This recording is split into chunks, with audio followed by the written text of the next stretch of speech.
반갑습니다. 오대영 라이브 오대영입니다. 오늘 한국갤럽의 여론조사 결과 민심의 풍향계인 서울에서 여야의 지지율이 15%포인트 차로 벌어졌습니다. 무엇이 원인인지 짚어보겠습니다. 이재명 대표가 2심에서 무죄를 받자 국민의힘은 파기 자판을 주장하기 시작했습니다. 가능성 있는 주장인지 분석하겠습니다. 6대2 인용이다. 5대3 기각이다. 갖가지 지라시가 돌고 있습니다. 따져보겠습니다. 함께할 네 분을 소개해드리고 이수진 앵커의 브리핑으로 시작하겠습니다.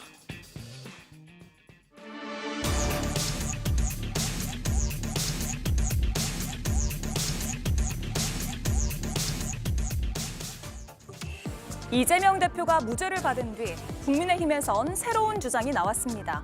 바로 파기 자판론입니다. 법꾸라지 범법자가 법망을 피해 조기 대선으로 폭주하는 것을 절대 용납해서는 안 됩니다. 그의 사법 리스크는 현재 진행형입니다. 대법원은 파기 자판해 줄 것을 다시 한번 촉구합니다. 이 파기 자판, 대법원이 원심을 파기하면서 동시에 판결을 하는 걸 말합니다. 장점은 시간을 단축할 수 있다는 겁니다. 되기만 한다면 국민의힘 입장에선 이번 대선의 마지막 승부처가 될 수도 있습니다. 다만 여론은 이미 무죄 판결로 인해서 움직이고 있는 걸로 보입니다. 오늘 나온 한국갤럽 조사에서 민주당 지지율은 전주 대비 1%포인트 상승한 41%, 국민의힘은 3%포인트 하락한 33%를 기록했습니다. 국민의힘이 올 들어 최저치로 떨어지면서 오차범위 밖의 격차를 나타낸 겁니다. 특히 서울의 민심은 더 매서웠는데요. 서울 지역 민주당 지지율은 44%를 기록한 반면 국민의힘은 29%였습니다. 빨간불이 들어온 가운데 친한동훈계에서도 이재명을 이길 수 없다면 대통령 탄핵이라도 막아야 한다, 이런 목소리가 나오는데요. 이 발언은 또 어떤 파장을 낳을까요? 예, 오늘 오전에 한국갤럽의 여론조사가 나왔습니다. 민주당과 국민의힘 정당 지지도가 올해 처음으로 오차 범위 밖으로 벌어졌고요. 이재명 대표의 선거법 위반 혐의 2심 무죄 판결이 있었고, 또 최근 국민의힘의 행보들이 있었고, 여러 가지 요인이 복합적으로 작용했을 것으로는 보이는데 민주당은 어떻게 판단하고 있는지 김진욱 의원이 먼저 설명을 해주시죠. 예, 일단 그 이재명 대표의 선거법에 대해서 항소심에서 무죄 나온 부분, 이건 이제 수요일 날 나왔는데 이 부분이 일부 조금 가미가 좀 되긴 됐을 겁니다. 반영이 됐을 텐데 저는 이 부분보다는 일단 두 가지 측면이 있는 것 같아요. 첫 번째는 보수 언론에서는 그 민주당의 광화문 천막당사를 굉장히 비판적으로 말씀하십니다만 여전히 국민들께서는 지금의 헌법재판소가 이렇게 선고 기일을 잡지 못하고 판단을 유보하고 있는 것에 대한 불만, 또 불안감, 이런 것들이 굉장히 강하게 작동되고 있고, 그런 부분들에 대해서 민주당에게 조금 더 힘을 좀 실어줘야 되겠다, 이런 모습이 하나 있는 것 같고요. 예. 좀 국민의힘에 대해서는 지금 윤석열 대통령이 3월 초에 석방되고, 그리고 지난 월요일 날 한덕수 권한대행이 다시 탄핵이 기각되면서 복귀했지 않습니까? 이 과정들 속에서 국민의힘이 이젠 너무나 노골적으로 윤석열 대통령에 대한 편들기, 지키기, 그리고 비상계엄을 옹호하는 이런 모습으로 다시 회귀했다. 그러다 보니까 이게 지금 12.3 비상계엄을 전 국민이, 또 전 세계인이 그 현장을 목도했는데 과연 이런 비상계엄을 국민의힘이 적극적으로 나서서 옹호하는 것이 과연 이 국민의 상식과 부합하느냐, 아마 이런 부분들 때문에 오히려 국민의힘의 지지율은 빠지고 있는 것이다, 이렇게 평가를 해볼 수 있을 것 같습니다. 예, 특히 눈에 띄는 게 서울인데요. 제가 앞서 민심의 풍향계라고 했습니다. 민주당 44%, 국민의힘 29%로 15%포인트 차이로 벌어졌습니다. 한국갤럽이 전국 만 18세 이상 1000명 중 서울에서는 184명을 조사했고요. 조사 기간이 3월 25일부터 어제 27일까지 사흘간 진행이 됐습니다. 무선 전화 면접 100%로 죄송합니다. 100%로 진행이 됐고 표본 오차는 플러스 마이너스 3.1%포인트입니다. 서울 민심 매섭다라는 표현을 썼는데 매섭습니까? 국민의힘 어떻습니까? 네, 저는 저 수치가 충분히 예측 가능한 수치였다고 생각을 합니다. 아, 그래요? 네, 왜냐하면 굳이 저희가 지금 말하지 않아도 정치적으로 굉장히 예민한 시기다. 이건 모든 국민들이 다 알지 않습니까? 정치적으로 예민한 시기를 여론조사 수치상으로 변환시키면요, 이거는 지지층이 결집하는 신호라고 볼 수 있습니다. 지금 양당만 지지율이 나왔지만 지금 그 결집하는 양상을 볼 수 있는 게 원내 다른 정당 같은 경우 지지율이 굉장히 낮게 나오고 있습니다. 이 말인즉슨 양당의 지지층들이 굉장히 강하게 결집하고 있다는 걸 반증하는 겁니다. 예. 그러면 지금 현재 상황을 돌이켜 봤었을 때 어느 당 쪽에서 어느 진영이 조금 더 불안해하는가를 저는 볼 필요가 있다고 생각을 합니다. 윤석열 대통령이 석방되고 나서 그리고 현재 판결이 계속 늦어짐에 따라서 오히려 보수보다는 진보 진영, 즉 민주당 진영 측에서 불안감이 더 엄습해왔고 그 엄습한 과정에서 나타난 것이 지지층 결집이었기 때문에 적어도 이번 주 같은 특히 민주당에서 갑작스럽게 천막 당사라든지 급속도로 자신들의 당의 운영 방침을 선회한 것이 지난주부터였거든요. 예. 그렇기 때문에 충분히 민주당층 지지층이 결집한다는 걸 예측할 수 있었던 조사입니다. 물론 저 지지율이 낮게 나온 것에서 저희가 국민의힘에서 겸허히 받아들이고 왜 낮게 나온지 조사할 부분은 있지만 저 여론조사 수치상에 나타나는 징표는 충분히 예측 가능한 수치였다. 저는 이렇게 말씀드리겠습니다. 국민의힘의 29%는 다 결집한 것은 아니라고 판단하세요? 지금 시점에서 결집 강도가 어디가 더 세냐고 했을 때는 저는 민주당이나 진보 진영이 더 강하다는 점을 말씀드리겠습니다. 예. 자, 친한계 얘기도 바로 김영희 의원께 한번 더 질문을 드리겠습니다. 박정훈 의원이 면죄부를 받은 이재명 대표를 이길 수 없으니 탄핵은 불가하다. 시간을 벌어야 된다라고 했습니다. 이재명 대표가 무죄니까 윤석열 대통령은 탄핵하면 안 된다라는 논리거든요. 친한계에서 전체적인 입장일까요? 아니면 박정훈 의원 개인 의견일까요?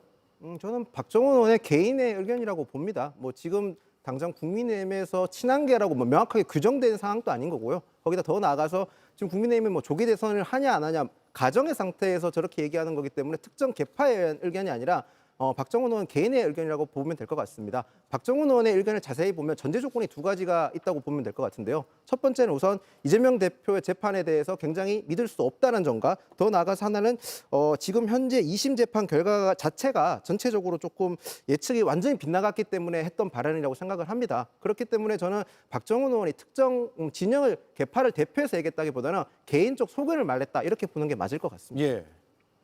제가 한 말씀 드리면 지금 박정훈 의원 같은 경우는 대표적인 친한계 의원으로 분류가 되시는 분이에요. 그런 의원께서도 지금 저렇게 얘기한다. 이것 때문에 지금 국민의힘의 지지율, 특히 중도층의 지지율이 엄청 빠지고 있다. 오늘 같은 조사에서 중도층 같은 경우에 민주당이 41, 국민의힘이 21입니다. 그러면 이 2배 차이 나는 거예요. 딱 2배 차이입니다. 42대 21이니까. 그런데 왜 이런 상황이 됐느냐? 국민의힘에서 과연 이재명 대표를 제외하고 지금 윤석열 대통령과의 관계를 어떻게 설정해 가는가 하는 부분을 국민들은 지켜보고 계시는데 소위 얘기하는 친한계 한동훈 대표마저도 같은 생각을 하고 있다. 윤석열 대통령을 지켜야 된다. 근데 그 이유가 이재명 대표만은 안 되기 때문이다.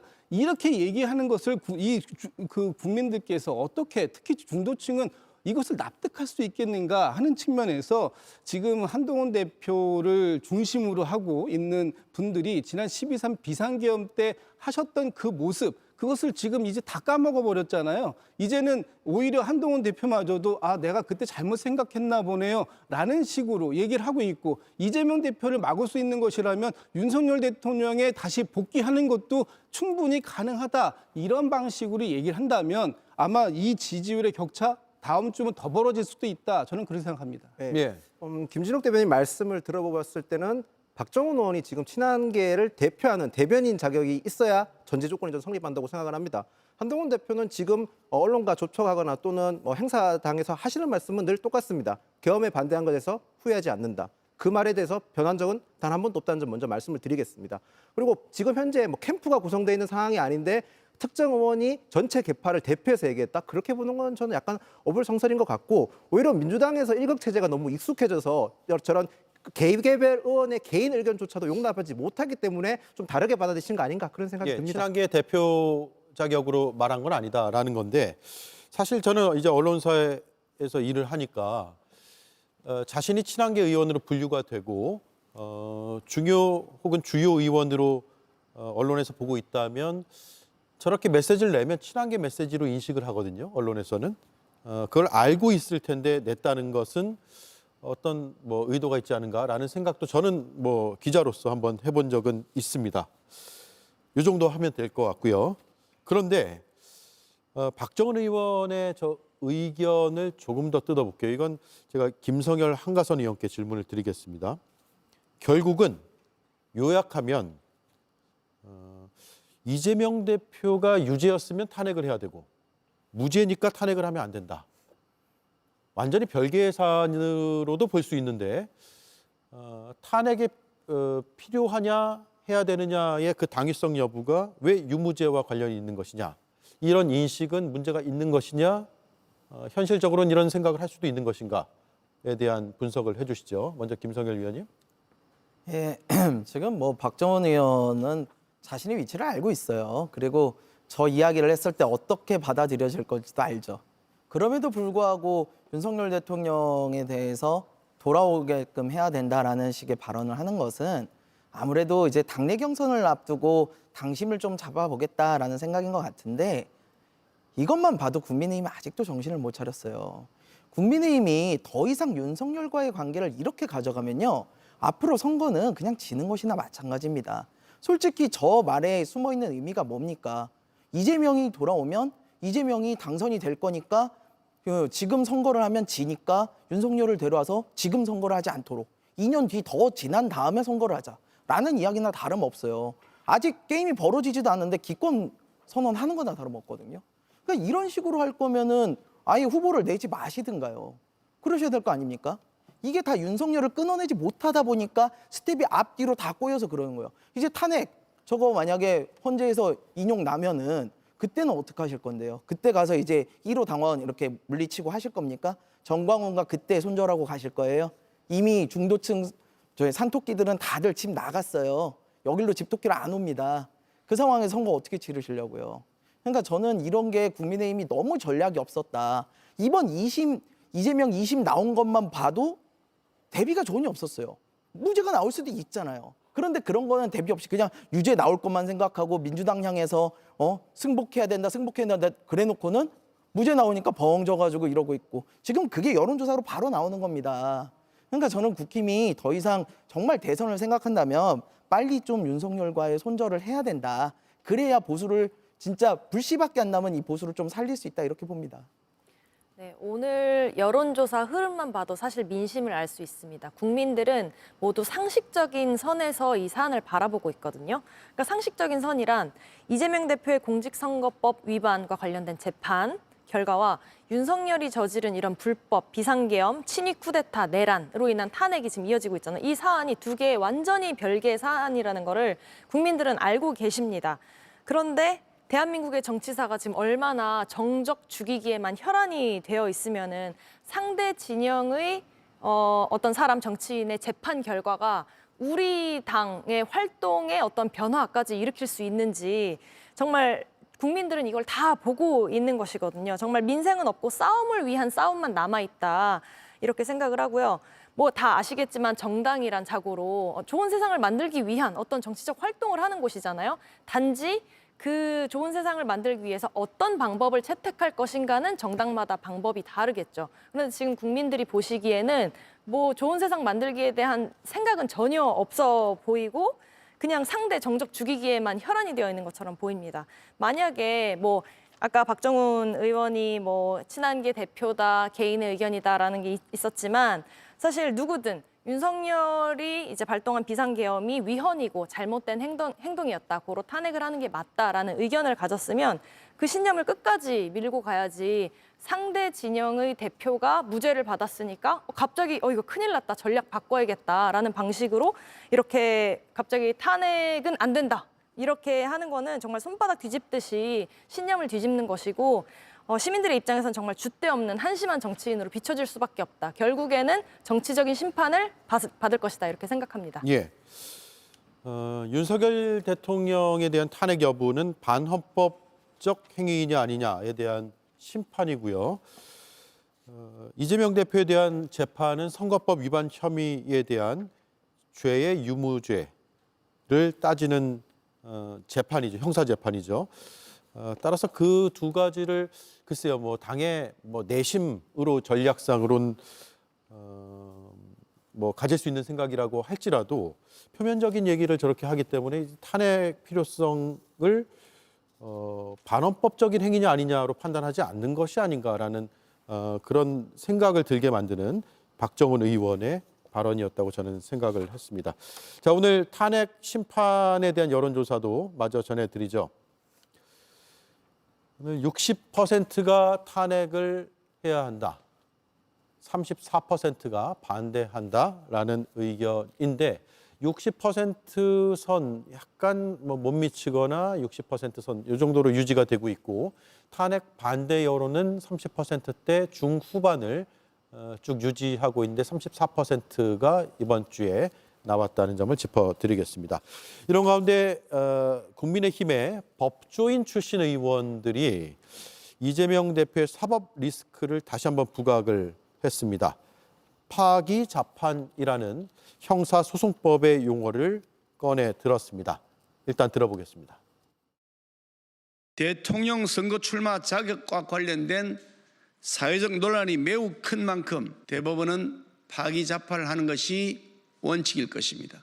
2심은 엉터리 판결입니다. 대법원은 이 사건처럼 증거가 충분할 때는 파기자판도 할 수 있습니다. 조속한 판단을 강력히 요청합니다. 예, 파기자판 말이 좀 어렵죠. 어떤 용어냐면 형사소송법 396조에 나오는 내용인데요. 대법원이 항소심, 그러니까 2심을 인정하지 않고 파기를 하면 사건을 다시 고등법원으로 원래는 돌려보내는데 돌려보내지 않고 대법원이 직접 판단해서 판결까지 내리는 걸 얘기합니다.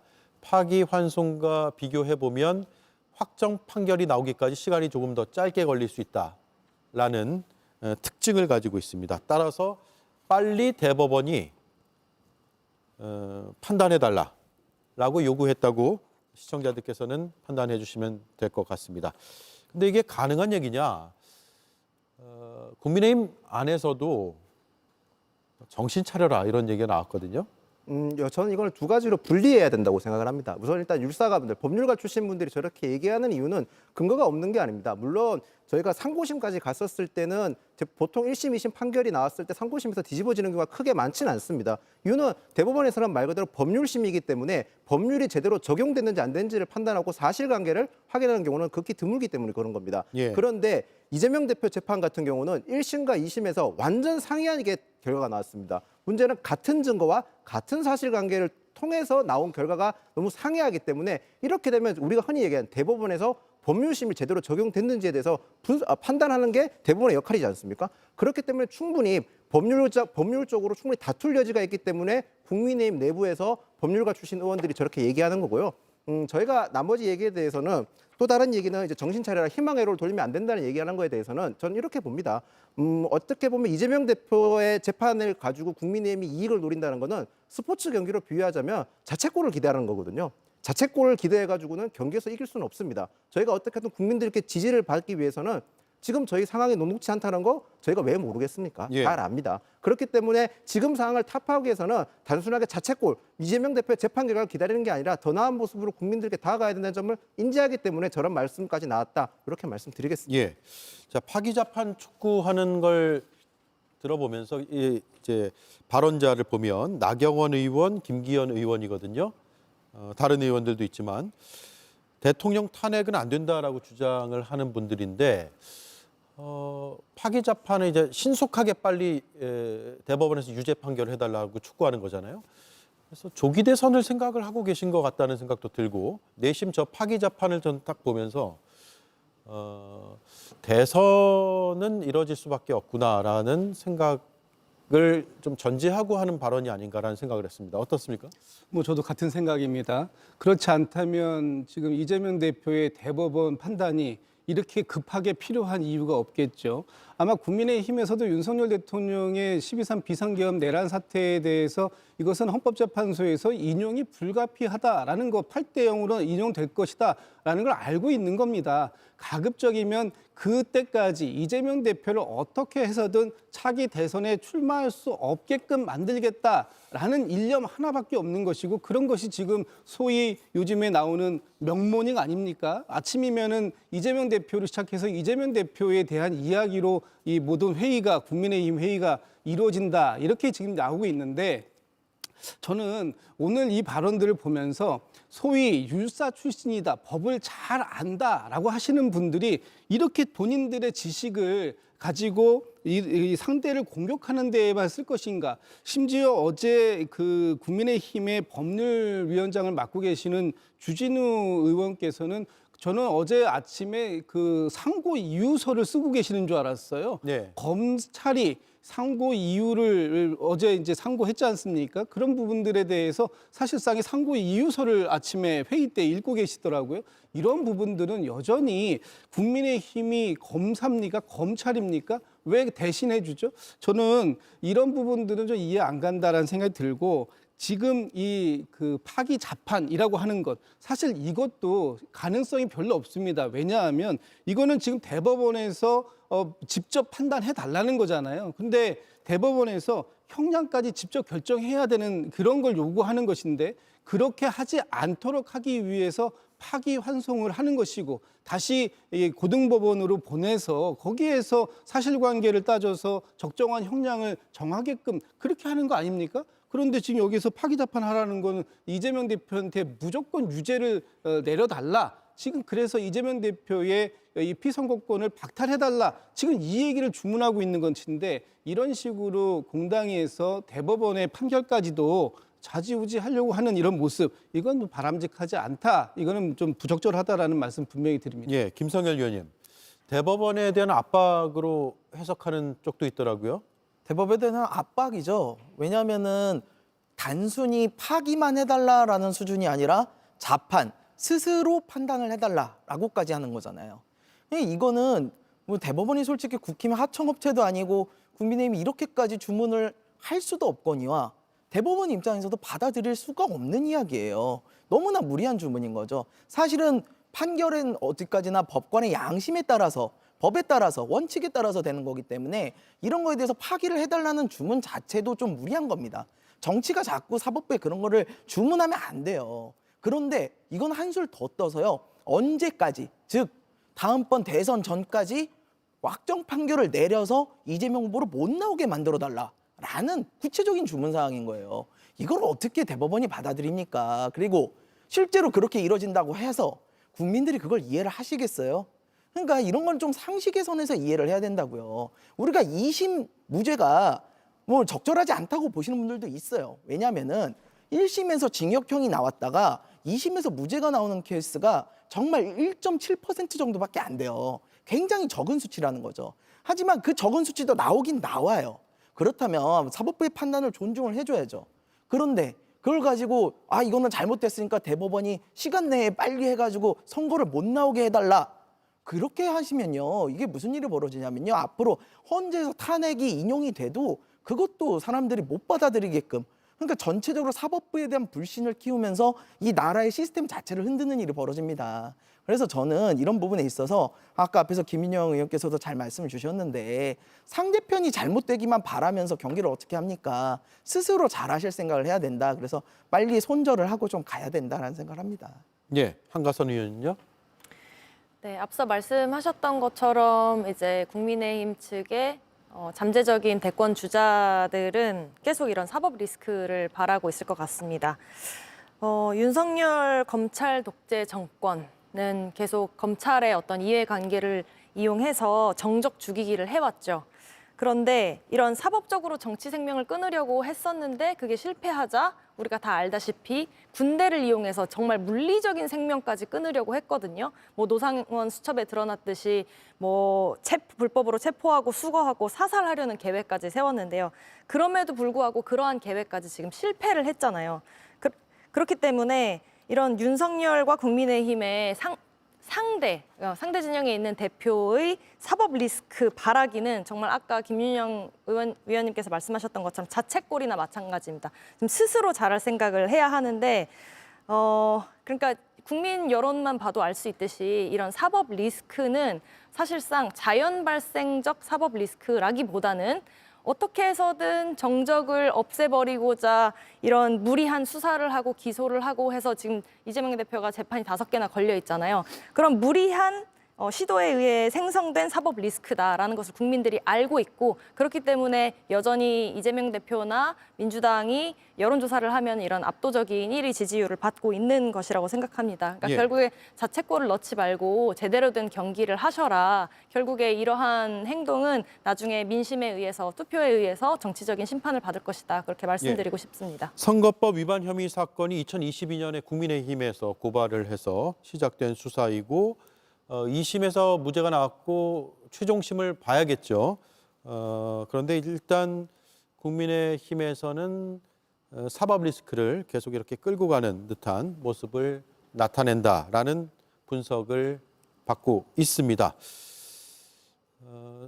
대법원이 빨리 판결해달라고 얘기하지만 민주당의 분석 결과를 제가 어제 들어봤는데 이건태 민주당 법률 대리인 법률 대변인이죠. 법률 대변인이 저하고 인터뷰를 했는데 사법 리스크는 사실상 끝났다라는 표현을 썼거든요. 그러니까 지금 여당과 야당인 민주당의 시각이 정반대인 거예요. 왜냐하면 사건 기록이 대법원에 넘어갈 때까지 1개월이 소요가 되고 20일 이내에 검찰에서 상고 이유서를 작성하게 돼 있기 때문에 이것만 해도 거의 2달이 걸린다. 그 뒤에 판단을 한 3개월 정도 하면 5개월 정도 소요된다라는 주장이었거든요. 그 주장도 한번 들어보겠습니다. 완성도가 매우 높은 판결입니다. 이 판결이 대법원에서 깨질 리가 없습니다. 예. 이 완성도 높은 판결에 흠을 잡아야 되기 때문에 제가 통상적인 생각으로 볼 때는 5개월 정도 소요될 거예요. 이재명 무죄 확정 판결이 될 겁니다. 네. 예, 그렇기 때문에 현실적으로 조기 대선이 온다고 가정을 할 때 이재명 대표의 사법 리스크는 이제 없다. 저는 그렇게 봅니다. 예, 국민의힘과 민주당의 분석이 정반대인 것 같습니다. 자, 이런 가운데 탄핵 심판 선고는 여전히 선고 일자가 잡히지 않고 있습니다. 근데 여러 썰들이 난무하고 있어요. 5대 3이냐, 6대 2냐, 만장일치냐, 또 그 외의 내용들도요. 헌재 선고가 지연되기 때문인데 이런 보도도 있습니다. 이재명 대표가 무죄를 받아서 그 영향으로 5대 3설이 좀 힘을 받는다. 어떻게 보셨어요? 저는 그렇게 생각하는 사람들도 있을 수는 있다고 봅니다. 그러나 그것이 결정적이다. 그리고 그것이 확인된 바도 없다. 이렇게 말씀을 드려야 될 것 같고요. 다시 한번 말씀드리지만 이재명 대표의 사건은 이재명 대표의 사건이고 윤석열 대통령의 이 비상계엄에 대한 판단은 이거는 이재명 대표와 아무 관계가 없는 사안입니다. 그럼에도 불구하고 마치 하나의 이재명 대표가 무죄를 받았기 때문에 윤석열 대통령에 대한 탄핵 선고가 기각 또는 지금의 상태를 계속해서 오랫동안 유지해 갈 것이다. 이렇게 얘기한다면 이거는 헌법재판소의 기능 또 헌법재판관들에 대한 모독이 아닐까라는 생각이 들어요. 헌법재판소에서 이재명 대표의 이 선고 그 결과에 대해서 관심을 가질 이유가 전혀 없다. 이것은 정무적인 판단인데 그런 정무적인 판단을 헌법재판소가 왜 합니까?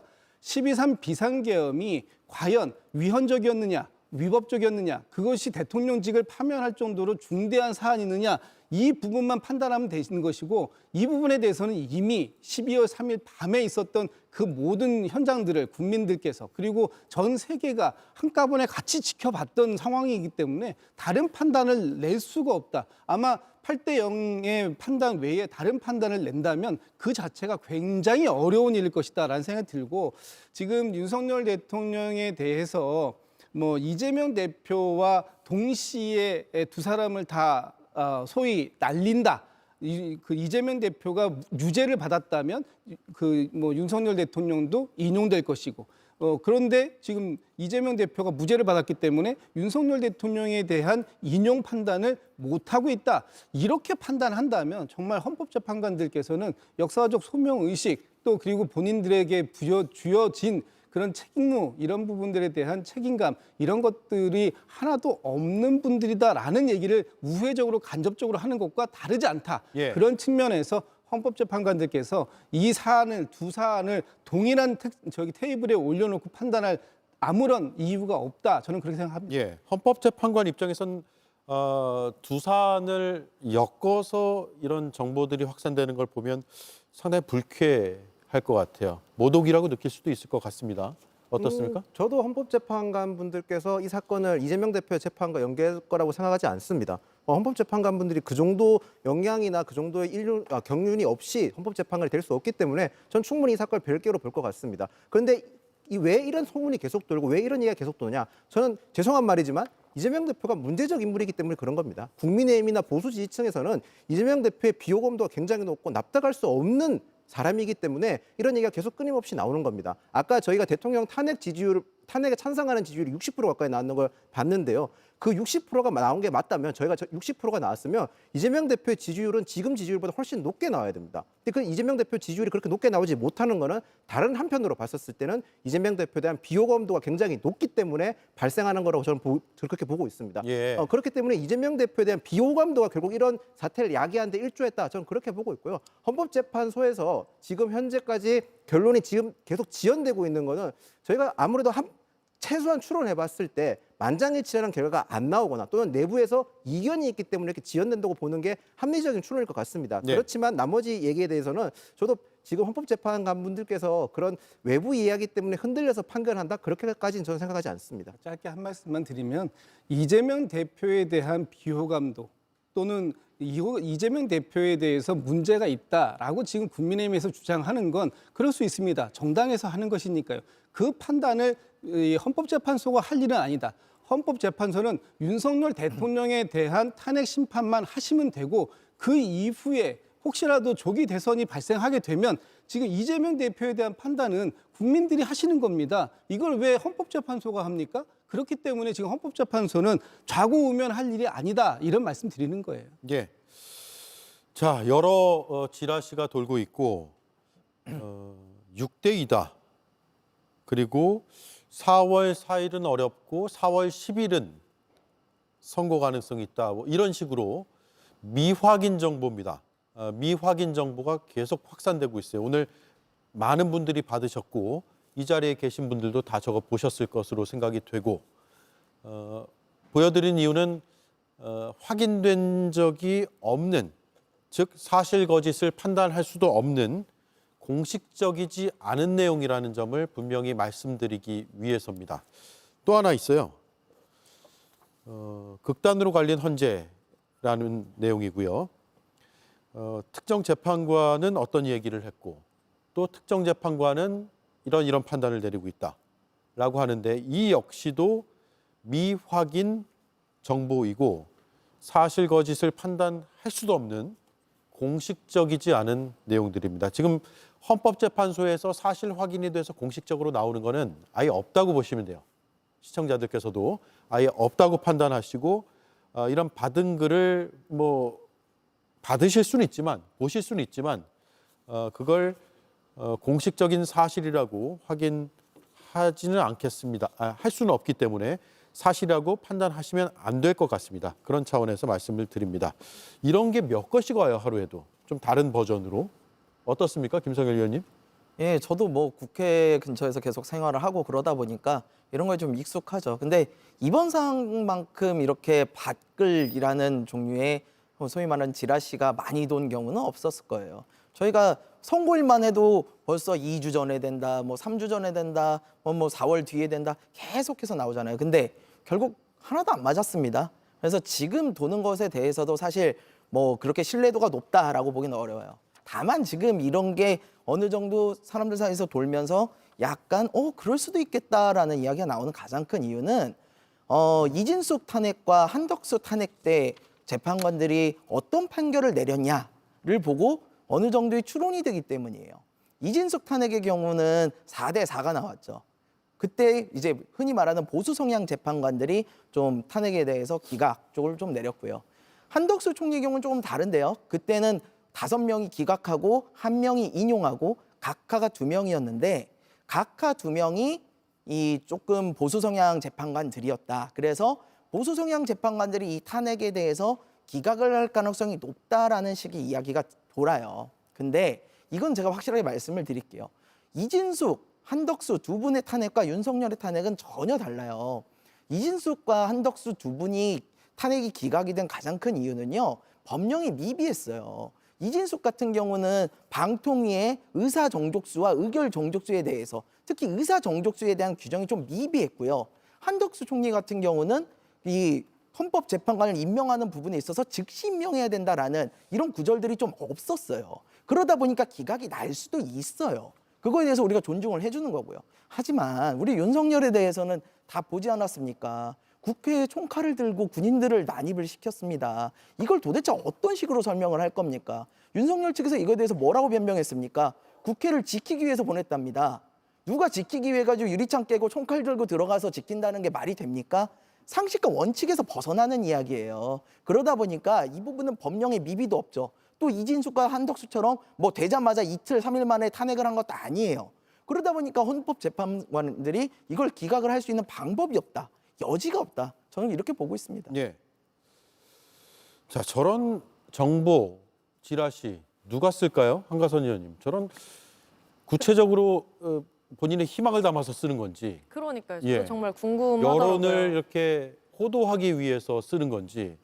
이게 밭글이라는 게 하루에도 무수하게 몇 건이 돌아다니는데 이제 한 번 받으면 여러 단체 카톡방, 텔레그램 방에서 동시다발적으로 그게 돌아다니더라고요. 그러니까 그만큼 사람들이 빨리빨리 전달을 한다는 뜻일 텐데 그만큼 지금 이 사안에 대해서 관심도가 높아져 있고 사실 사회적 불안감이 높아져 있기 때문에 이런 것들이 돌아다니는 거죠. 그러니까 정말 누가 쓰는지는 모르겠으나 이걸 의도적으로 뭐 관심을 받고자 쓰는 건지 모르겠지만 이걸 작성하고 돌리는 사람 자체가 문제입니다. 가짜뉴스를 확산하려는 의도가 있다는 것이고 이런 게 없었으면 좋겠다라는 생각이 들고요.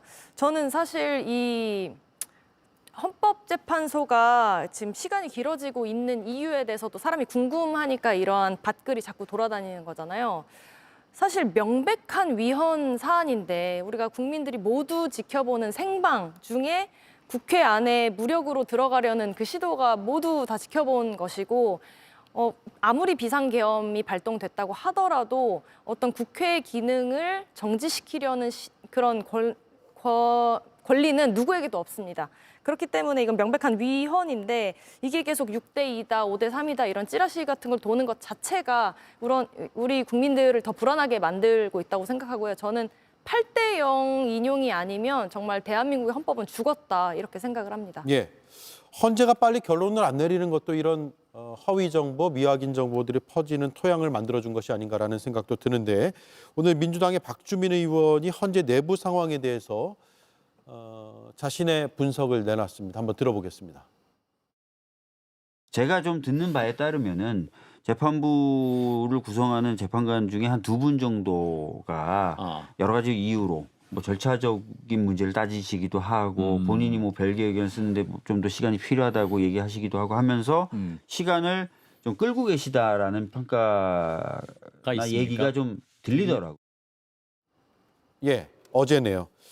시간을 좀 끌고 있다. 한두 분 정도가 누군가가 시간을 지연시키고 있어서 결론에 도달하기가 어렵다라는 것이고 제가 어제 JTBC 논쟁에서 토론 사회를 봤는데 출연자인 헌법학자 김선택 교수도 김 교수는 헌법재판관 3명이 애써서 절차상 문제를 찾고 있다라는 분석도 내놨거든요. 한번 들어보겠습니다. 갑자기 그 자격 요건이 뭐 국회 의결 절차를 들면서 그 상당한 기간이 경과되지 않았으니까 위헌성, 위법성도 없다. 이렇게 쓴 거는 저를 놀라게 했습니다. 이게 무슨 뜻이냐? 지금 이 세 분이 형식이나 절차의 흠결을 찾느라고 애를 쓰고 있는 거로 보여요. 이거는 윤 대통령 탄핵 사건은 매우 좋지 않은 신호라는 생각이 듭니다. 그래서 이 세 분이 어찌됐든 반대 입장을 견지하고 있는 것이 아닌가 하는 강한 의심이 듭니다. 예, 자 종합해 보면 각자의 분석입니다. 각자가 가지고 있는 정보량이나 정보의 질을 우리가 판단할 수는 없지만 어쨌든 분석을 각자 하고 있고 헌법재판관들 사이에서 의견 일치가 이루어지지 않고 있기 때문에 선고일이 차일피일 늦춰지는 거 아니냐 이런 생각을 하는 건 합리적일 수 있을 것 같아요. 아무리 봐도 의견일치 안 된다는 건 거의 확실한 것 같습니다. 그거는 이제는 더 이상 이견을 할 수 없는 것 같습니다. 8대 0이 안 나오기 때문에 지금까지 헌법재판관들에서 어떤 얘기가 안 나오고 있다 이렇게 보는 게 맞을 것 같습니다. 만약에 선고기일이 잡히려면 모든 재판관들이 다 그러니까 일반 형사재판 같은 경우는 선고기일이 나오려면 모든 재판관들이 다 동의를 해야 되는데 지금 현재로서는 모든 재판관들이 동의하지 않기 때문에 선고기일이 나오지 않는다. 이 정도는 합리적으로 추론할 수 있을 것 같습니다. 근데 문제는 지금 저희가 사실 지금 박주민 의원도 그렇고 헌법재판관들에 대해서 직접적으로 취재가 되거나 또 직접적으로 알 수 있는 방법은 사실 거의 없다고 보는 게 좀 맞을 것 같거든요. 정치권에서나 또는 지나치게 지금 대중적 관심이 너무 높아지면서 여러 가지 정보가 생성되는 과정에서 또 다른 오해라든지 또는 본인들이 믿고 싶은 얘기가 너무 많이 확산되면서 오히려 이런 혼란에 더 가중하는 것 같습니다. 지금 시점에서 해야 될 일은 헌법재판관들이 올바른 판단, 그러니까 모든 최대한 많은 국민들이 납득할 수 있는 판결을 내릴 수 있도록 기다려주는 게 저는 맞다고 생각을 합니다. 예, 현재 상황이 어떨까요? 헌재에 대해서 김성열 의원님 분석은요? 예, 저도 지금은 헌재의 시간이라고 봅니다. 우리가 지금 여기서 뭐 어떤 재판관들이 어떤 성향의 판단을 내릴 것이다라고 예단하는 것 그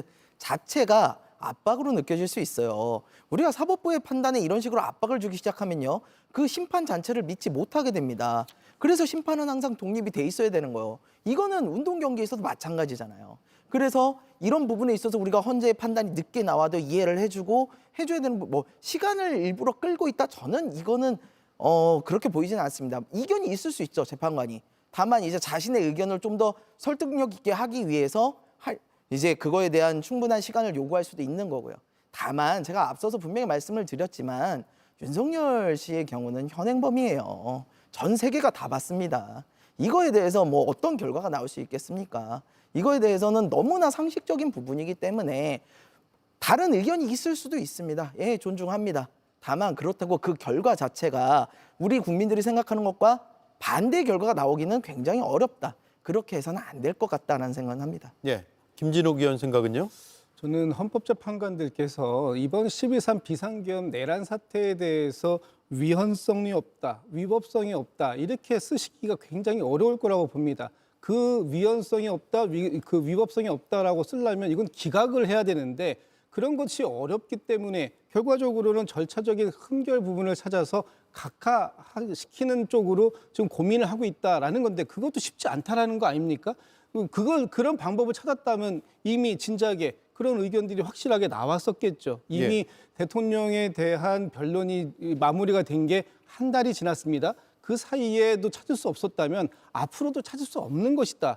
괜히 엄한 이 절차적 흠결을 찾으려고 하실 게 아니라 지금은 이제 헌법재판소에게 국민들께서 부여한 시간은 거의 다 되었다. 이제는 그 구구한 억측과 해석을 더 이상 낮게 하는 불필요한 사회적 갈등을 야기시키지 마시고 헌법재판관들께서 판단할 때가 되었다. 이제는 평결의 시간이 되었다라는 말씀 다시 한번 드리고 다음 주까지는 늦어도 더 이상의 이런 사회적 분열, 사회적 갈등 그리고 사회적 비용을 고조시키는 이런 이 헌법재판소의 이 선고 기일 지정 연기 이런 부분들이 안 나왔으면 좋겠다 이런 말씀 다시 한번 올립니다. 예.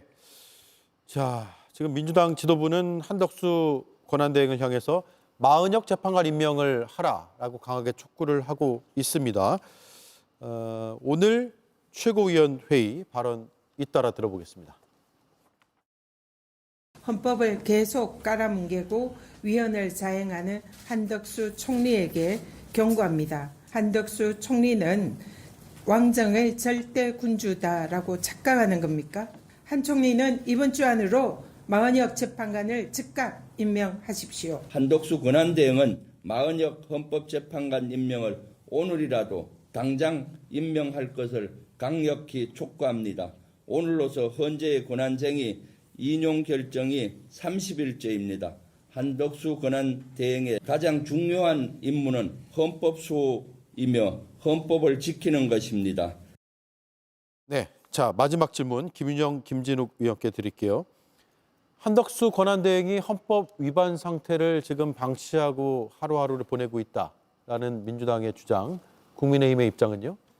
뭐 지적하실 수 있는 부분이고 맞는 말이라고 생각을 합니다. 그런데 마은혁 재판관 임명에 대해서는 또 다른 측면도 봐야 될 부분이 있다고 생각을 합니다. 마은혁 재판관 임명되면 구인 체제가 되죠. 구인 체제랑 헌법재판소는 구인 체제로 심리하는 게 원칙입니다. 근데 구인 체제로 심리하게 됐을 때 마은혁 재판관이 들어오게 되면요, 변론갱신 절차를 거쳐야 됩니다. 그러면 지금보다 더 오랜 시간이 소요돼서 헌법재판소에서 결론이 나올 텐데요. 4월 18일이면 2명의 재판관이 임기가 종료됩니다. 그 지점까지 고려해야만 헌법재판소에서 지금 정상적인 절차가 지금 많이 지연됐다고 민주당에서 얘기하고 있지 않습니까? 지금 마은혁 재판관 임명되면 지금보다 더 늦어져서 결과가 나올 수 있다는 점까지 고려해야 된다는 점 말씀드리겠습니다. 예, 더 늦어질 수 있다 이런 의견이시고요.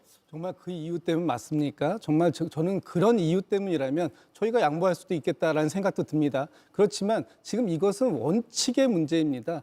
헌법재판소에서 이미 마은혁 재판관 후보자를 임명하지 않은 것, 이것은 그 위헌이다라는 것을 2번이나 확인을 하지 않았습니까? 그렇다면 이 지금 마은혁 재판관 후보자가 들어가서 헌법재판소에서 이번 윤석열 대통령의 탄핵 심판에 관여하고 참여하는 것과 관계없이 원칙적으로 임명돼야 되는 부분은 맞는 거 아닙니까? 그렇다면 그 부분은 여기에서 임명을 하시는 것이 맞고, 앞으로 헌법재판소에서 구인 체제가 돼서 과연 그 구인이 선택하는 것이 맞는가, 판단하는 것이 맞는가, 아니면 기존의 8인이 그 판단을 하고 마은혁 재판관 후보는 다른 사안에 대해서 참여하는 것이 맞는가, 이거는 헌법재판소에 맡겨두면 될 일이다. 저는 그렇게 생각합니다. 예, 더 하실 말씀 없으면 여기까지 하죠.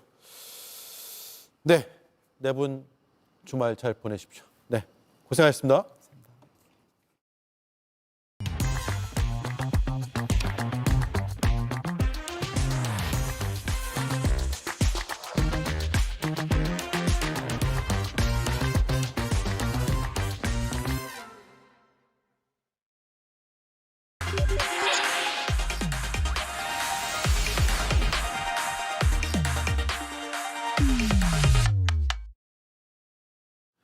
네, 오대영 라이브의 간판 코너 단도직입을 시작하겠습니다. 정치 고수의 맞서 토론. 오늘은 김병욱 전 더불어민주당 의원, 민현주 전 국민의힘 의원 두 분 나와 있습니다. 어서 오십시오. 네, 안녕하세요. 예, 한 주간 이슈가 많이 또 쏟아졌습니다. 하나하나 짚어볼 텐데요. 이수진 앵커가 브리핑으로 시작을 하겠습니다. 사진 촬영 다 하셨으면은 지금 내 창고 불 타고 있는데 불 좀 끌어가자. 불 좀 끌어가자. 지금도 불 타고 있다. 대표님, 제가 정리하겠습니다. 놔두세요.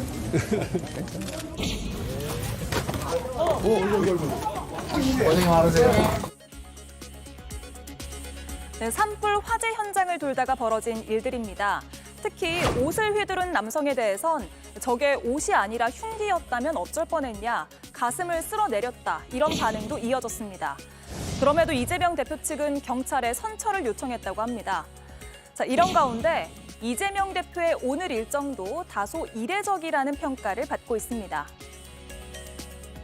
조국을 지킨 용사들의 헌신에 응답하고 우리의 서해를 굳건한 평화의 바다로 만들어내는 일, 현재를 사는 우리들이 해야 될 일일 것입니다. 민주당 대표가 된 후 처음으로 서해 수호의 날 행사에 참석하기로 했는데 천안함 유족 중 일부는 오기 전에 사과부터 해라, 이런 반응을 보이기도 했습니다. 그럼에도 이렇게 일정에 참여를 했고 유족의 항의에 맞닥뜨리기도 했습니다. 언뜻 보기엔 그저 이재명 순환사로 보이기도 하지만 이런 일이 예상되는 일정을 피하지 않고 본격적인 대권 행보를 하고 있다는 해석도 나오고 있습니다. 이 같은 행보의 행간 어떻게 읽어야 할까요? 네, 본격적인 대권 행보의 시작이다라는 분석도 나오고 있는데 잠시 뒤에 이건 분석을 해보고요. 오늘 워낙 첨예하게 붙어서 이 얘기를 먼저 하고 가야 될 것 같아요. 지금 최악의 산불 피해가 이어지고 있는데 여야가 산불 사태 대응 재난 예비비로 충돌을 했거든요. 국민의힘은 민주당이 예산을 깎았다. 네. 제대로 대응할 수가 없다. 민주당의 책임이다. 이렇게 주장을 하고 있고요. 민주당에서는 이미 충분한 예비비가 있고 쓰지 않은 예비비도 많다. 왜 거짓말을 하느냐 이런 입장입니다. 일단 김상훈 국민의힘 정책위 의장의 발언 듣고 바로 두 분의 견해를 묻겠습니다. 어제 민주당은 추경에 예비비를 편성하는 경우가 어디 있느냐, 예비비는 부족하지 않다라고 말하며 국민의힘이 주장하는 재난 예비비 추경 편성을 반대했다고 합니다. 소비 쿠폰과 지역 화폐 추경에는 목을 매는 민주당이 정작 예기치 못한 화마로 생명과 재산을 잃은 국민과 공무원을 위한 재난 예비비 추경에는 반대하고 있는 것입니다. 예, 이재명 대표 반박도 바로 듣고 이어가겠습니다. 마치 예산이 삭감돼서 예산이 없어서 산불 대책을 제대로 집행하지 못하는 것처럼 거짓말을 하고 있습니다. 지금 현재 산불 대책에 사용될 수 있는 국가 예비비는 총 4조 8,700억 원이 이미 있습니다. 무슨 예산이 부족하다고 합니까? 이 중에 이 4조 8,700억 원의 예비비 한 푼이라도 쓴 거 있습니까? 망연자실하게 앉아 계신 그 이재민들 눈앞에서 이런 거짓말 하면서 장난하고 싶습니까? 양심이 있어야지. 예, 산불 예비비가 4조 8,700억 원이 있다라는 이재명 대표의 주장이고요. 국민의힘은 재난에 사용 가능한 목적 예비비는 4천억에도 미치지 못한다라는 주장을 하고 있습니다. 마포디치고 있습니다. 사실은 뭡니까? 먼저 민원주 의원님. 국민의힘에서 주장하는 예비비는요, 그러니까 민주당에서 주장하는 예비비, 이재명 대표가 주장하는 예비비는 예비비 전체 항목이라고 보시면 될 것 같아요. 예. 예비비라는 이름으로 달려있는 예산이 뭐 부처 재난 대책비도 있고요, 목적 예비비도 있고요, 그다음에 뭐 국고 채무 일반 예비비 이런 것들이 다 있습니다. 근데 이걸 다 합치면 이재명 대표가 지금 말한 그 액수가 되죠. 4조가 넘는 액수가 되는데 이것들을 지금 재난, 물론 산불이 굉장히 심각하기 때문에 어떻게 해서든지 목적 변경을 해서더라도 지금 써야 되는 상황이긴 한데요. 이재명 대표 말대로 이거 다 쓸 수 있는 게 아니라 민주당이 특히 목적 예비비 같은 경우에는 뭐 5세 보육이라든지 고교 무상교육 이와 관련된 예산을 이미 편성을 해놨어요. 그렇기 때문에 그거는 쓸 수가 없습니다. 만일에 쓰게 되면 이미 지출하기로 되어 있는 복지와 교육 관련된 예산에 문제가 생기거든요. 그렇기 때문에 지금 어쨌든 구조적으로 쓸 수 있는 예산은 이런 것들을 빼고 남은 것들을 쓸 수 있기 때문에 국민의힘 정책위 의장이 이야기한 것이 사실은 형식적으로 경우는 맞고요. 다만 지금 산불로 인한 재난 상황이 워낙 위중하기 때문에 이런 것들을 조금 융통성 있게 유연하게 지금 당장 필요한 것들은 예비비를 옮겨서 쓸 수는 있겠죠. 하지만 원칙적으로는 사실은 국민의힘이 주장하는 바와처럼 민주당이 2조 넘게 예비비 예산을 삭감했습니다. 그로 인한 지금 갑작스러운 이런 재난 상황에서 쓸 수 있는 풀려있는 예비비 예산은 굉장히 제한적이라는 게 맞습니다. 예. 저는 이 시점에 국민의힘이 저런 주장하는 것을 도저히 이해할 수 없습니다. 지금은 사상 최악의 산불이 났고 그에 따라서 28명의 사망과 많은 중상자들이 발생했고 수만 명의 이재 및 그리고 재산상의 피해를 많이 보고 있는 거 아니겠습니까? 이것을 어떻게 빨리 복구할 거냐, 지원할 거냐, 여기에 모든 관점을 가져야 되는데 예비비 삭감에 대해서 정쟁화를 시키고 있는 거 아니겠어요? 예비비 삭감은 그렇습니다. 이게 2023년에는 예비비 사용률이 29%밖에 안 됐어요. 예. 작년에 예산 심의할 때 10월 말 기준으로 제 기억으로는 18%밖에 사용을 안 했습니다. 그러면 야당이라고 하는 위치상 정부가 예산을 편성해서 예산을 적게 사용하면 삭감을 하자는 주장은 당연한 거죠. 그걸 안 하면 야당으로서 역할을 안 하는 거 아닙니까? 예. 그러면 삭감을 하지 않고 이 예산은 그대로 놔두어야 된다라고 주장을 해야 되는데 자료가 전혀 제출하지 않았다는 거 아닙니까? 그리고 작년에 아시다시피 시정연설에 윤석열 대통령이 불참을 하면서 시정연설에서 예산안의 편성의 불가피성을 설명을 하지 않았습니다. 그리고 그러다 보니까 각 부처 장관들도 거의 상임위에서 예산안에 대해서 성의 있게 답변을 안 한 거예요. 그런 흐름들은 다 아실 겁니다. 예. 그래서 불가피하게 예비비가 50% 삭감됐다는 말씀을 분명히 드리고요. 지금 각 부처에 행안부에 3,600억이 있고요. 그다음에 다른 부처에도 산림청에 약 1,000억이 있고 그다음에 목적 예비비에 1조 6천억이 있고요. 그다음에 재대책 국고 채무 부담 행위로도 1조 5천억을 쓸 수 있습니다. 약 4조 원 정도의 예산이 있거든요. 지금 중요한 것은 재해가 일어난 지역에 어느 정도의 예산이 필요하고 그리고 얼마 금액이 모자라니 여야가 합심해서 추경을 하든지 예비비를 늘려나갑시다 이렇게 설득을 해야 되는 건데 예. 저렇게 정치적 공세를 먼저 한다라는 게 도저히 이해가 안 가요. 그리고 지금 재해 복구에 얼마 예산이 들어가고 얼마가 부족하다는 숫자가 없습니다. 그냥 예비비가 삭감됐으니까 재난 지원이 어렵다. 정말 뚱딴지 같은 소리죠. 정부가 이 재난에 대해서 얼마 예산이 필요하고 각 부처 예산을 긁어보니까 얼마 부족하고 근데 예비비에도 얼마가 부족하니 얼마를 해달라 이게 아니고 그냥 작년에 예비비 삭감된 것이 민주당 탓이고 그것으로 인해서 재난 복구가 불가능하다. 어렵다. 정말 말도 안 되는 주장을 하고 있는 거죠. 지금 중요한 것은 경상남도와 북도에 재난이 일어났고 그 재난을 복구하고 재산상 피해를 본 사람들한테 얼마를 지원해야만이 원상 복구가 될 건지라는 일단 예산안을 정부가 짜와야 됩니다. 제가 지금 나올 때도 물어봤는데 짜온 게 없어요. 예. 그냥 정쟁을 하는 거예요.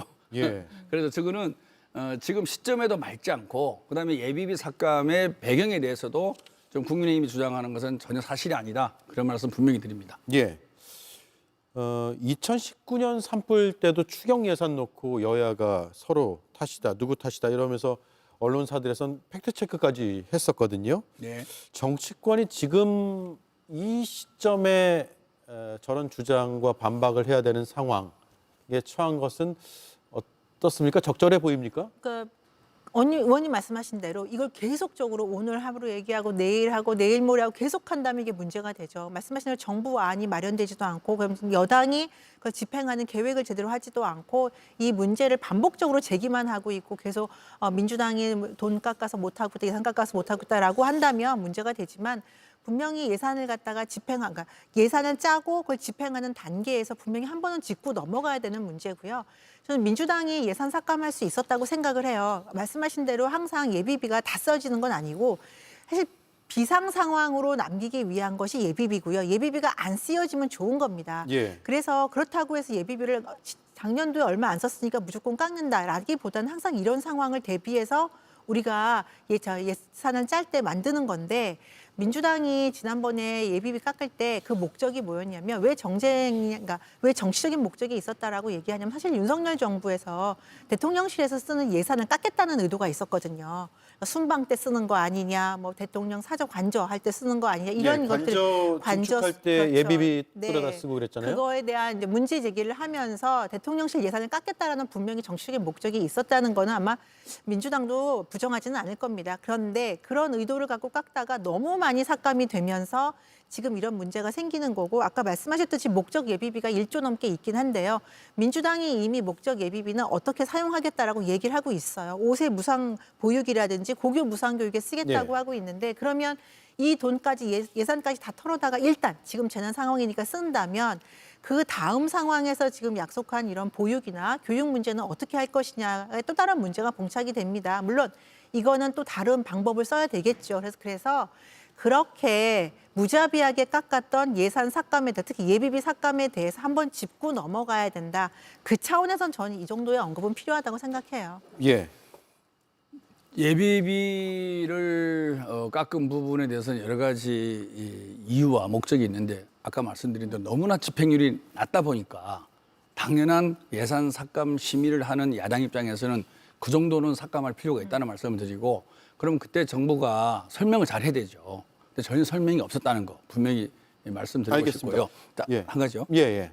지금 목적 예비비에 돌봄이라든지 무상교육이 있는 건 맞습니다. 하지만 그것은 정부가 다른 항목으로 편성을 안 하다 보니까 목적 예비비에 집어넣어 놓은 거예요. 고교 무상교육 안 할 수 있겠습니까? 돌봄 안 할 수 있겠습니까? 해야죠. 그럼 관련 법을 바꾸고 그에 맞게끔 꼬리표를 떼기만 하면 목적 예비비는 살아납니다. 제가 말씀드리고 싶은 것은 지금은 재난이 일어났고 이걸 복구를 하고 피해 보상을 해야 되는데 그에 들어가는 예산을 빨리 수립을 정부가 해야 되죠. 수립을 하고 각 부처에 들어가 있는 재난 예비비, 재난 관련 예산을 다 끌어모으고 그다음에 목적 예비비 끌어모으고 기타 예산을 다 끌어모아서 모자라면 추경을 하면 되는 거예요. 예. 가장 바람직한 방법으로 하나하나 가면 되는데 이것을 과거 예산 통과된 것을 다시 상기시켜서 정쟁으로 이끌고 가는 모습이 과연 정부와 여당의 책임 있는 모습이냐라는 문제제기를 하는 거죠. 지금은 정쟁을 할 때가 아니라 여야가 맞대고 필요한 예산을 세우고 필요한 예산을 어느 예산 과목에서 가져올 거냐. 그 합의하는 과정이 필요하다. 이런 말씀드립니다. 예, 잠깐만요. 속보가 들어왔네요. 우원식 국회의장이 한덕수 권한대행을 상대로 해서 권한쟁의 심판을 청구하겠다는 입장을 발표했습니다.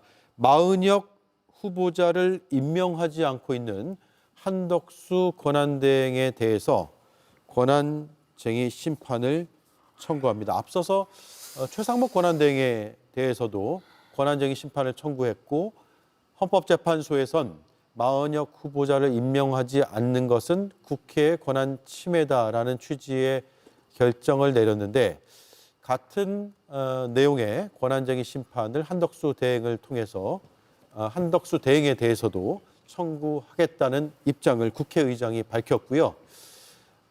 국회의장의 권한쟁의 심판 청구가 이뤄지면 이미 한번 최상목 대행에 대한 결론이 나왔기 때문에 크게 다르지 않을 수도 있고 같은 방식 결론이 나올 가능성이 꽤 있다라는 점. 다만 최상목 권한대행은 권한쟁의 심판 청구의 결론이 나왔음에도 불구하고 마은혁 후보자를 계속 임명하지 않고 권한대행직을 한덕수 총리에게 다시 넘긴 상황입니다. 네, 이렇게 속보를 전해드리고요. 자, 지금 정쟁이라는 표현 쓰셨고 정말 필요한 금액들이 이제 산출이 된다고 하면 예비비에서 모자란 부분은 추가 경정 예산을 통해서 충분히 할 수 있지 않느냐라는 부분에 동의하세요? 그건 할 수는 있죠. 할 수는 있는데 그런 절차를 거치기 전에 이미 정부에서 예산안이 나왔었지 않습니까? 예비비 예산이. 근데 그거를 이렇게 대폭 삭감했기 때문에 그 절차까지 가야 되기 때문에 국민의힘으로서 한 번 정도 짚어주는 건 저는 당연하다고 생각을 해요. 이걸 이제 김 의원님처럼 계속적으로 반복한다고 하고 제대로 집행 실행을 안 하면 그 정쟁이라고 할 수 있지만 국민의힘으로서는 이런 절차, 불필요한 절차들을 거쳐야 되고 그다음에 이미 정부가 편성했던 예산대로만 아니면 거기서 약간만 삭감했더라도 이 정도의 지금 문제는 안 생겼을 텐데 그런 것들을 갖다 한 번씩 비판하고 전 짚어놓는 거는 정쟁이 아니라 당연히 집권 여당으로서 그리고 그때 예산 편성에서 반대권을 행사했던 여당으로서는 전 충분히 할 수 있는 의견 표명이라고 생각합니다. 의견 표명 정도다. 그런데 마치 지금 재난이 예비비가 부족해서 재난을 대응을 못하는 것처럼 말씀을 하고 있는 거잖아요. 네, 그런 프레임이 하나가 이제 만들어지는 것 같고 지금 발생한 재난이 더불어민주당이 예비비를 깎아서 생긴 결론이다, 결과다 이런 식으로 이렇게 말을 만들어내고 있는 것 자체가 정쟁이라는 거죠. 지금 슬픔과 또 분노와 상처가 굉장히 극에 달한 이 시점에서 이런 예비비와 관련한 근데 이제 시청자분들이나 아니면 뭐 피해를 입은 이재민들이나 세세하게 예비비가 어떻고 이걸 잘 모르기 때문에 이런 이야기를 쭉 들으면 민주당이 예산 삭감해가지고 재난이 커졌구나 라는 인식으로 이어질 수도 있지 않을까라는 그 말씀을 하시는 거죠. 그걸 노리는 거죠. 그걸 노리는 거다. 그걸 근데 노리는 것은 아니다. 그럴 것까지는 아니고 전 들고요. 문제점을 한번 지적해주는 차원이다. 왜냐하면 일단 절차가 더 들어가야 되기 때문에 그리고 예산이라는 문제 때문에 돈이 없어서 못 해준다. 이런 건 사실은 이재민 분들에게 지금 예의가 아니죠. 그런 건 아니고요. 다만 이런 문제들이 있었다라는 걸 짚고 넘어갈 필요는 있다는 거죠. 추경 예산을 이제 국회에서 통과시키고 하는데 절차가 아주 복잡한 건 아니죠. 여야 합의가 그렇진 되면 않죠. 금방 네. 할 수 있는 금방 거죠. 할 수 있는 지금 이미 합의가 되고 있는 상황이기 때문에요. 그건 금방 진행될 거라고 생각합니다. 예, 그러면 아주 절차가 복잡하거나 번거롭게 오래 걸리는 절차는 아니다. 이 건은 아주 단순합니다. 빨리 피해 금액과 그다음에 피해 보상 예정 금액을 산출하고 각 부처의 예산이 있거든요. 재난 관련 예산이 다 모으고 그다음에 예비비에 있는 예산을 모으고 또 다른 관련된 예산도 있습니다. 다 모아서 부족하면 당연히 추경을 해야죠. 국가의 존재 목적이 재난을 예방하고 국민의 생명을 보호하는 거 아니겠습니까? 가장 우선적으로 집행해야 될 예산 항목입니다.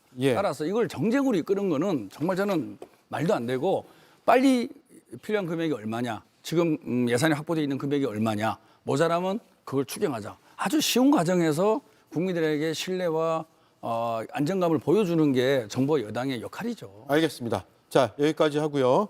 자, 두 번째 이슈로 넘어갈 텐데요. 역시 이재명 대표 2심 무죄 이후에 국민의힘 움직임과 또 야당의 대응을 짚어보겠습니다. 이수진 앵커가 브리핑하겠습니다. 판결문이 마치 피고인 이재명 변호인 의견서 같습니다. 발언 전체의 취지와 발언 전체가 있는데 그것을 다 토막내고 생선이 있는데 머리 자르고 꼬리 자르고 다시 다 발라내놓고 생선이 아니다 이야기하는 것과 똑같지 않습니까? 국민의힘에선 연일 사법부 비판에 열을 올리고 있습니다. 어제는 국민의힘 페이스북에 이런 게시물도 올라왔는데요. 마치 재판관들 목에 대역죄인이 차는 칼처럼 보이는 무언가를 걸어 놓았습니다.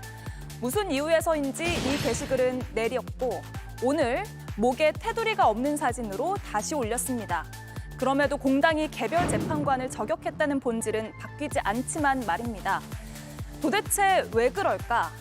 좌파 사법 카르텔 의혹을 제기했던 국민의힘 의원에게 이렇게 물어봤습니다.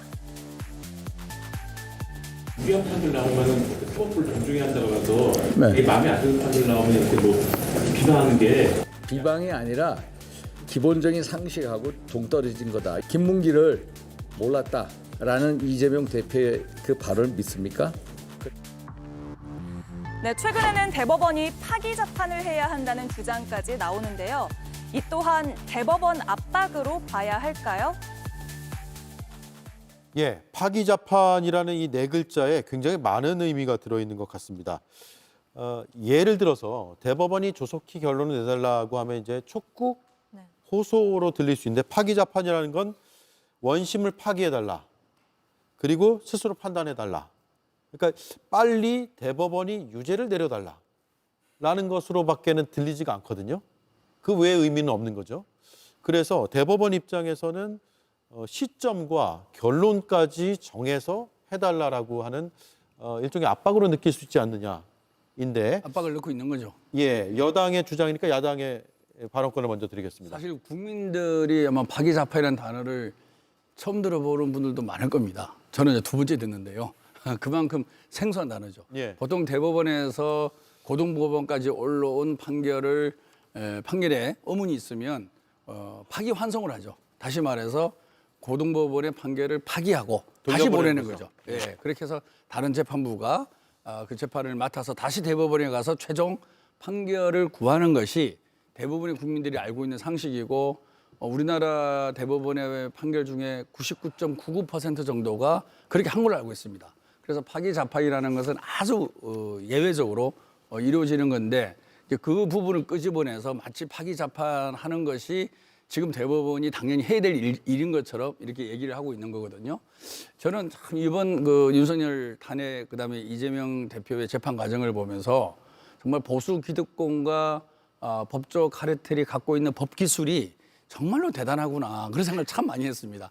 그동안 국민들이 알지 못하는 것들이 막 나와요. 정말 사법시험을 보더라도 이렇게 어려운 문제가 안 나올 것 같은데 지금 계속 그러고 있지 않습니까? 윤석열 대통령 구속 취소도 일이 아니라 시로 갑자기 하고죠. 그리고 당연히 해야 되는데 즉시 항고. 당연히 검찰이 자기들이 원하는 결과가 안 나오면 지금 이재명 대표의 재판 결과에 대해서는 바로 항소를 하지 않았습니까? 그런데 윤석열 대통령의 구속 취소에 대해서는 즉시 항고를 안 했습니다. 이런 식으로 너무나 이 법을 갖고 논다고 할까요? 자기한테 유리하고 불리한 것을 그때그때 활용을 해서 기득권을 옹호하고 지키려고 하는 모습들이 너무 보이는 거죠. 그래서 이 파기자판이라는 것도 아마 그 연장선 속에서 법기술적으로 봤을 때 끄집어낸 것 같은데 저는 가능성은 거의 없는 주장이다. 다만 이제 대법원으로 하여금 빨리 이재명 무죄가 아닌 유죄를 판결해 달라 이런 주장으로밖에 들리지 않습니다. 예. 저도 지난 한 3개월 동안 원치 않게 전공 분야도 아닌 법조 관련되는 게 상식과 용어들을 정말 많이 공부하는 것 같아요. 그래서 이런 시간이 빨리 끝났으면 좋겠다라는 말씀을 먼저 드리고요. 저는 이제 이재명 대표의 이제 2심 판결부터 시작되는 거잖아요. 저는 일단 그 전에 최근에 일련의 사건들을 보면서 사법부의 안정성이라는 측면에서 국민들이 정말 많이 불안하겠구나. 그러니까 저 자신도 좀 불안함을 많이 느끼고요. 그러니까 지금 이재명 대표의 1심과 2심의 결과를 보면 너무 달라요. 달라도 너무 다르기 때문에 보통 힘없고 그냥 일반적인 평범한 국민들이 보시면 아, 내가 만일에 저런 사법부의 판단을 받게 되면 나는 괜찮을까? 이런 불안감을 정말 많이 느낄 수밖에 없을 거다라는 생각을 먼저 말씀드리고 싶고요. 국민의힘에서 지금 주장하고 있는 파기자판이라고 하는 이거는 저는 이번에 이제 알게 됐는데 이렇게 되면 아직 집권 여당이지 않습니까? 그리고 뭐 나중에 정권을 내준다고 하더라도 좀 제1야당으로서의 역할을 해야 돼요. 근데 특히나 판사 출신의 중진 국회의원들이 국민의힘의 지도부를 이미 경험했던 그런 의원들이 나서서 저렇게 재판부를 흔드는 저런 발언들은 사실은 삼가해야 된다라고 저는 개인적으로 생각을 합니다. 그러니까 국민의힘 지도부의 입장과는 전혀 다른 입장이라고 생각을 하고요. 저런 주장들이 이재명 대표 2심에 대해서 문제 제기를 하거나 그러니까 문제가 있다고 생각하거나 아쉬움을 표현하는 그걸 넘어서는 이런 주장들은 어떻게 보면 국민의힘의 강성 지지층에게는 되게 도움이 될 것 같아요. 지지를 얻고 그리고 앞으로 향후에 있을 대선에서도 결집에는 어느 정도 도움이 될지 모르지만 대선 승리에 과연 이게 어떤 기여를 할 것이냐 저는 긍정적인 기여를 할 수 없을 거라고 생각합니다. 그래서 사법부를 흔드는 발언은 자제해야 되고 다만 거기에 대한 아쉬움을 표현할 수는 있다. 그리고 대법원의 판결을 지켜보면 된다라고 저는 생각합니다. 예. 자, 권성동 국민의힘 원내대표 우리법연구회를 계속 비판적으로 말하고 있는데 불과 한 2년도 안 된 시점의 발언과 완전 대비가 되면서 이거 어떻게 봐야 되나라는 생각을 들게 했습니다. 이어서 듣겠습니다. 저도 문재인 정부 때 부당 기소에 의해서 재판을 받은 사람입니다. 그런데 제 1심 재판장이 나중에 몰랐는데 재판 끝나고 나중에 보니까 우리법연구회 소속이더라고요. 근데 정확하게 판단을 합니다. 그래서 우리가 그런 편견은 또 고정관념은 가급적이면 배제하려고 노력할 필요가 있다는 말씀을 드리겠습니다. 민주당에게 유리한 판결을 내린 사람들이 모두 우리법연구회입니다. 우리법연구회의 카르텔이 존재한다는 시중에 소문이 이 정도 되면은 사실로 드러났다고 보는 것이 저는 맞다고 생각을 합니다. 예. 2019년 6월에는 강원랜드 채용 척당 1심 선고가 있었고요. 공정하게 판단 내려주신 우리 사법부의 경의를 표한다라고 했고 자신의 사건이었잖아요. 자신이 이제 피고인이었던 사건이고 이재명 대표가 피고인인 사건에 대해서는 우리법연구회는 카르텔이다. 사법 카르텔이다. 라면서 문제 제기를 하고 있습니다. 네, 뭐 특별한 질문 안 드리고 발언하시죠. 어떤 질문을 드릴지 아시니까. 저는 지금 국민의힘의 지도부 중에서 법률가가 많지 않습니까? 권성동, 나경원, 주진우 다 법률가인데 국민들이 과연 저분들한테서 무엇을 배울까 정말 걱정입니다. 진짜 1구2연 내노남불적인 단어들을 너무 많이 씁니다. 이재명 대표의 항소심을 앞두고는 항소심 결과에 승복하라고 계속 요구하지 않습니까? 예. 자기한테 불리한 무죄가 나오니까 그다음부터 사법부를 공격해요. 이게 말이 되는 겁니까? 이게 뭐 몇 년 걸리는 것도 아니고 이틀 전 얘기입니다. 이틀 전의 얘기와 이틀 후의 얘기가 앞뒤가 완전히 다른 거죠. 아무리 우리가 정치를 하고 여당이 야당을 공격하더라도 어느 정도 양심과 상식에 근거한 공격을 해야만이 국민들도 인정을 하고 합리적인 판단을 할 텐데 입만 열면 거짓말을 너무 밥 먹듯이 하니까 정말 어떻게 우리가 이 대한민국에서 저런 정치를 믿고 살아갈지 많은 걱정을 할 수밖에 없다고 생각하고요.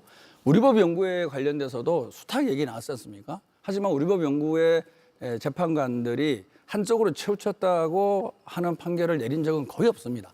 그분들의 성향 자체가 뭔가 삼국사회를 개혁하고 바꾸자는 생각으로 연구 모임을 하는 거지 법조인의 양심과 상식을 갖고 판결할 때는 법에 근거해서 판결을 하는 거죠. 전혀 다른 부분인데 그것을 마치 엮어서 나한테 유리하면 우리법 연구의 판사들 훌륭하다 그러고 나한테 불리하면 우리법 연구의 소속 판사들은 마치 법적 카르텔이 있지 않느냐 그런 식으로 공격을 하고 그러니까 전혀 신뢰받지 못하는 그런 말과 행동을 지속적으로 반복하고 있는 거죠. 그것이 바로 지금 국민의힘의 지지율에 그대로 반영되어 있는 것이고 이 상태로 계속하다 보면은 우리 민현주 의원께서 말씀하시다시피 대선하고는 점점 멀어질 수밖에 없다라는 생각을 붙이고 있습니다.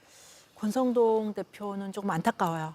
제가 봤던 정치를 하는 권성동 대표의 모습은 저런 모습은 아니었는데 일관성이 있었고 나름 되게 합리적인 정치인이었고 근데 아마 당대표 지금 원내대표를 하고 지금 국민의힘이나 이제 지금 정부가 워낙 위기 상황에 있다 보니 대통령실이 위기 상황에 있다 보니 아무래도 지지층에 대해서 호소하고 좀 안정시켜주는 이런 발언이 필요했다라고 보는 것 같아요. 근데 그럼에도 불구하고 아까 제가 말씀드렸듯이 유감 표명을 한다든지 그다음에 대법원 빨리 판결을 내려주길 바란다. 이 정도의 호소로 마무리했으면 어땠을까라는 그런 좀 안타까움이 있고요.